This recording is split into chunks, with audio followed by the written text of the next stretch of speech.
हरियाणा सरकार ने एक ऐसा सिस्टम बनाया है जिसके तहत जनता के कामों को कई महीनों तक लटकाने वाले सरकारी बाबू की नौकरी भी जा सकती है। सरकार के इसी सिस्टम के बारे में हिसार के जिला अधिकारियों को समझाने के लिए आज हरियाणा सेवा का अधिकार आयोग के मुख्य आयुक्त टीसी गुप्ता IAS हिसार पहुंचे। उन्होंने हिसार के गुरु जम्बेश्वर विज्ञान एवं प्रौद्योगिकी विश्वविद्यालय के सत्येंद्र नाथ सेमिनार हॉल में अधिकारियों की जमकर क्लास लगाई। खासतौर से PWD के अधिकारियों को उनकी नाकामियों के कारण खरी खोटी सुनाई गई। बता दें कि हरियाणा सरकार ने सेवा का अधिकार व्यवस्था के तहत एक सॉफ्टवेयर डेवलप किया है जिसके तहत हर सरकारी काम की जानकारी दर्ज की जाएगी। हर सरकारी काम के लिए समय सीमा तय की गई है। तय समय सीमा के बाद काम नहीं होने पर वह काम संबंधित विभाग के उच्च अधिकारी के पास चला जाएगा। वहां भी तय समय सीमा पर काम नहीं होने पर उससे बड़े अधिकारी के पास फाइल अपने आप पहुंच जाएगी। आम जनता का काम किसी अधिकारी के कारण तय समय सीमा में नहीं हुआ तो अधिकारी पर 20,000 रुपए तक का जुर्माना लगाया जाएगा।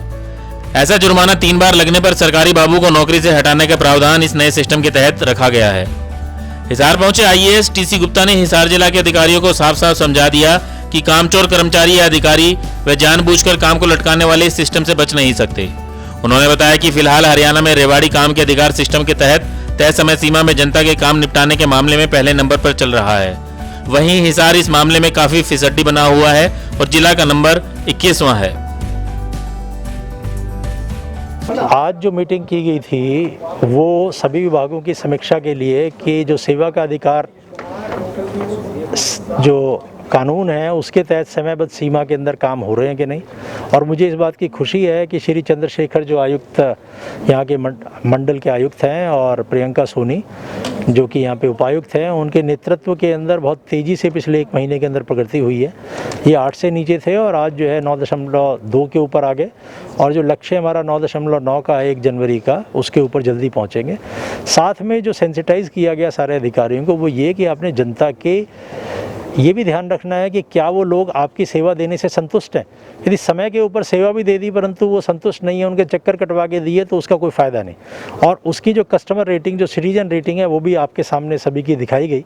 किसी सेवा के अंदर अच्छा भी है, 5 में से 5 भी है, किसी सेवा के अंदर 5 में से 4 और 3 भी है। हमारे हिसाब से ये जो इस समय कस्टमर की रेटिंग है वो अच्छी नहीं है बहुत सारी सेवाओं में, जिसका लक्ष्य रखा गया है कि 1 जनवरी 2022 को हर सेवा में कस्टमर सेटिस्फेक्शन मतलब सिटीजन का जो फीडबैक आए जो इंडिपेंडेंट लिया जाता है और बड़ा विश्वसनीय है वो 5 में से कम 4 हो और रिजेक्शन रेट कम हो। उसके लिए हमने ये प्रयास कर रहे हैं कि एक तो फॉर्म को साधारण बना रहे हैं, दूसरा उसके अंदर अपने आप इन्फॉर्मेशन भरे। यदि परिवार पहचान पत्र का उसने नंबर अपना डाल दिया तो उसको बाकी इन्फॉर्मेशन भरने की ज़रूरत ना हो। कई बार छोटी छोटी चीज़ के ऊपर रिजेक्शन हो जाती है। नाम के अंदर स्पेलिंग थोड़ी गलत हो, राजीव को आप RAJEEV भी लिख सकते हैं, RAGIV भी लिख सकते हैं। इसी प्रकार से आप त्रिलोक चंद गुप्ता मेरा ही नाम है, तय से भी शुरू कर सकते हैं और त्रय से भी शुरू कर सकते हैं। तो वो सारी चीज़ जब ऑटो पॉपुलेट हो जाएगी सरकार के रिकॉर्ड के अनुसार, परिवार पहचान नंबर के अनुसार, तो रिजेक्शन रेट के अंदर भी कमी आएगा और जनता भी जो है बड़ी आसानी से उन सेवाओं को प्राप्त कर सकेगी। सर एक सवाल ये था कि जैसे सेवा के अधिकार के अंदर दिन फिक्स हैं, लेकिन अक्सर क्या होता है कि जैसे आपने कोई शिकायत डाली है या आपका कोई काम है तो लास्ट आपके अगर 15 दिन का वो है तो आपको 13 दिन बाद ही बताया ऑब्जेक्शन लगा दिया जाएगा कि आपके उसमें ये कमी है, आप दोबारा इस फाइल को अपडेट करें।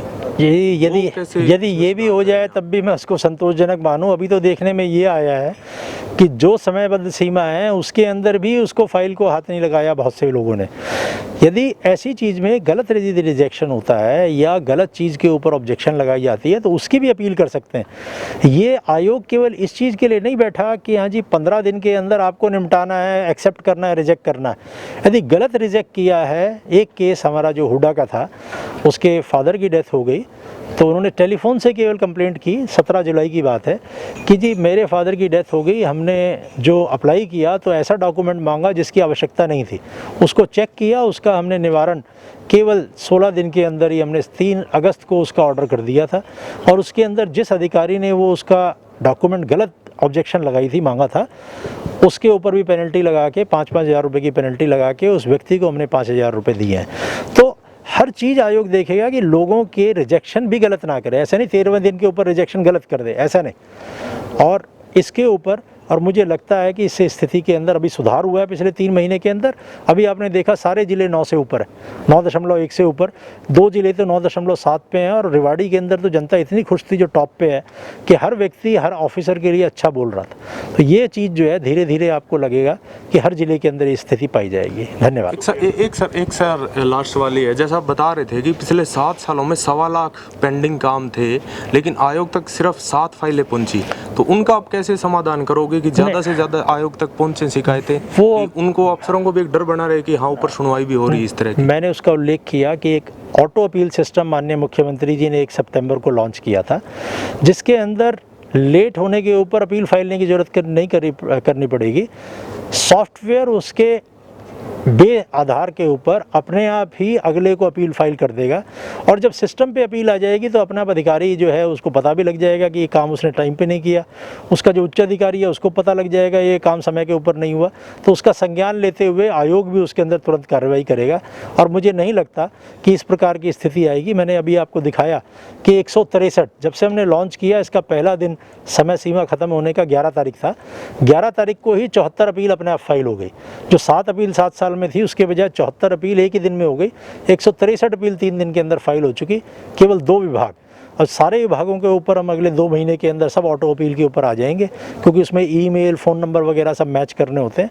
तो उसके बाद के अंदर स्थिति में काफ़ी सुधार होगा, ऐसा हमें पूरी आशा है। एक सर लास्ट सवाल ये है, लास्ट तो आप पूछ चुके हैं। एक सर अब 1 मिनट का जी, कि जैसे जी सीएम विंडो का लॉन्च हुआ तो उसके बारे में अक्सर ये शिकायतें मिलती हैं कि अफसर बिना बताए उनकी सीएम विंडो क्लोज करते हैं, शिकायतकर्ता से पूछा तक नहीं जाता कि वो संतुष्ट है या नहीं। इस आज सिस्टम में ऐसा क्या आप डालोगे कि उसकी संतुष्टि सबसे वो रखी जाए? नहीं, सीएम विंडो के अंदर तो एमिनेंट पर्सन्स लगाए हुए हैं, उनसे पूछ के और उस व्यक्ति से पूछ के तभी बंद की जाती है।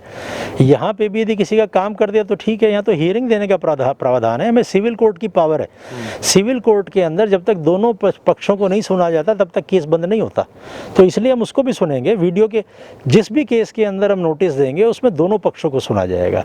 शिकायतकर्ता जिसकी वो है उसको हम बाध्य नहीं करेंगे कि वो चंडीगढ़ आए, उसको हम टेलीफोन से सुन लेंगे, उसके सामने सुनेंगे जो अधिकारी होगा।